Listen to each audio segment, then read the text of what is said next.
미야, 이번엔 내가 한북에서 들은 물리학 박사 학위를 가진 아주 이성적인 여성이 겪었다는 기이한 이야기야.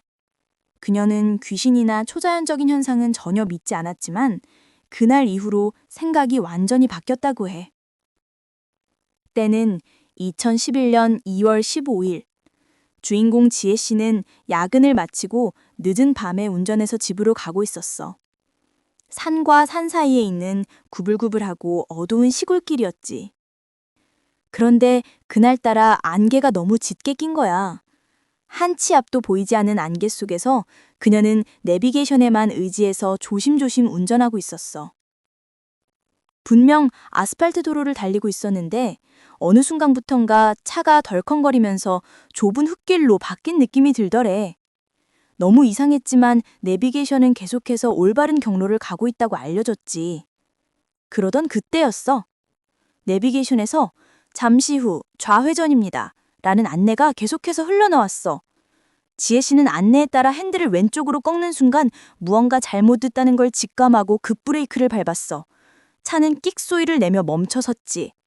바로 차 앞에는 칠흑 같은 어둠 속에서 찰랑거리는 거대한 저수지가 있었던 거야. 길은 거기서 끊겨 있었어. 온몸에 소름이 돋은 그녀는 서둘러 후진을 하려고 했어. 그런데 꺼놨던 내비게이션이 저절로 켜지더니 이번엔 미친 듯이 소리치기 시작했지. 직진입니다. 직진입니다. 마치 저수지로 돌진하라고 명령하는 것처럼.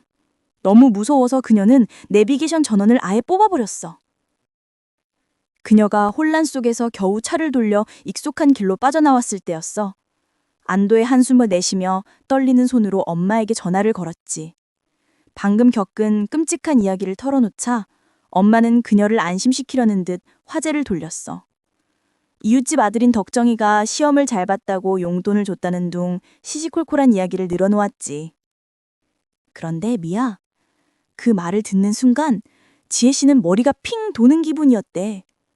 엄마, 덕정이 엄마는 작년에 돌아가셨잖아. 그 말을 내뱉는 순간 전화기 너머의 엄마 목소리가 뚝 끊겼어.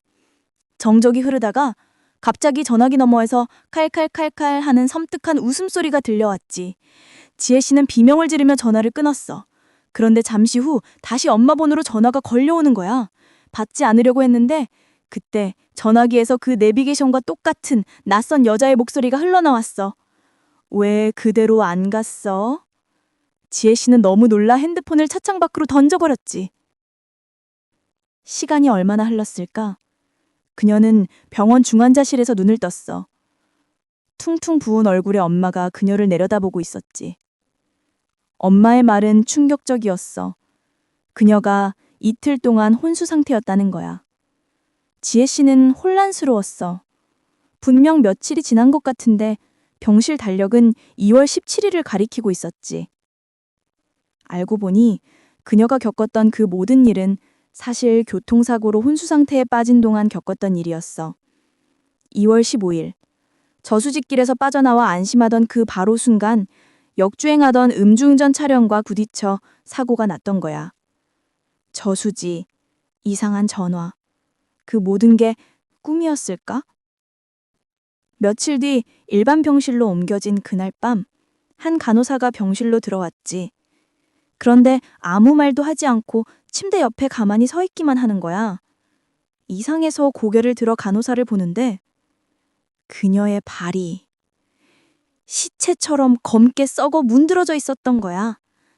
그리고 그 간호사가 고개를 숙여 지혜 씨의 귀 앞에 속삭였지. 죽으라는 대로 죽지 그랬어.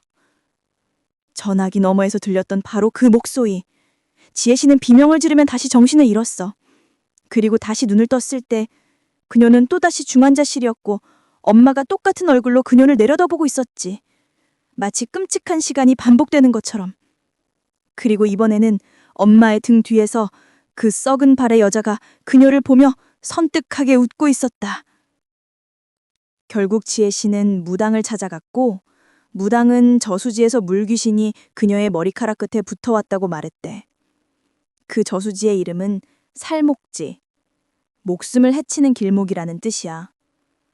지금도 낚시꾼들 사이에선 그곳에서 사람을 홀리는 처녀 귀신을 봤다는 이야기가 끊이지 않는다고 해.